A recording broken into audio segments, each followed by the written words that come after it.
Bonjour à tous, nous allons voir dans cette vidéo comment bien prendre son pouls pour déterminer sa fréquence cardiaque de façon fiable, puis nous parlerons du test Ruffier-Dixon qui permet d'estimer la qualité de l'adaptation du corps à l'effort physique.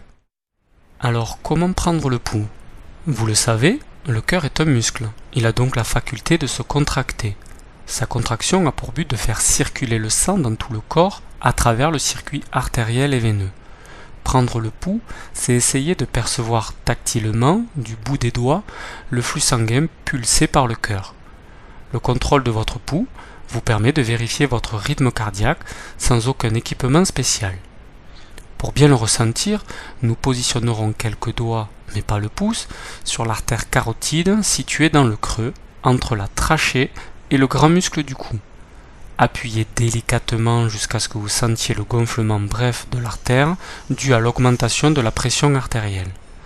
Pour estimer le rythme cardiaque, on compte le nombre de pulsations ressenties pendant 15 secondes, soit un quart de minute, et on multiplie le résultat par 4 pour l'exprimer en pulsations par minute.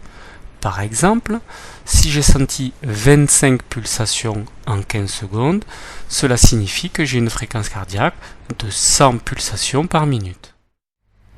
Parlons à présent du test Ruffier-Dixon. Il s'agit de mesurer la fréquence cardiaque à 3 moments importants de l'adaptation du cœur.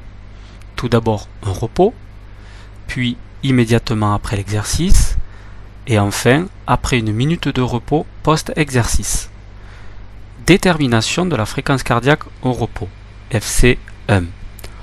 Au repos, c'est-à-dire lorsque le sportif est extrêmement calme. On prend la précaution de le détendre et de le relaxer pendant au moins quelques minutes. Détermination de la fréquence cardiaque après effort, FC2. Le sujet doit effectuer 30 flexions de jambes en 45 secondes. Les fesses doivent, en fin de flexion, toucher les talons, et à la remontée, le sujet doit finir les jambes tendues. Après la série des 30 flexions, on mesure immédiatement cette fréquence cardiaque FC2. Détermination de la fréquence cardiaque au repos après effort, FC3.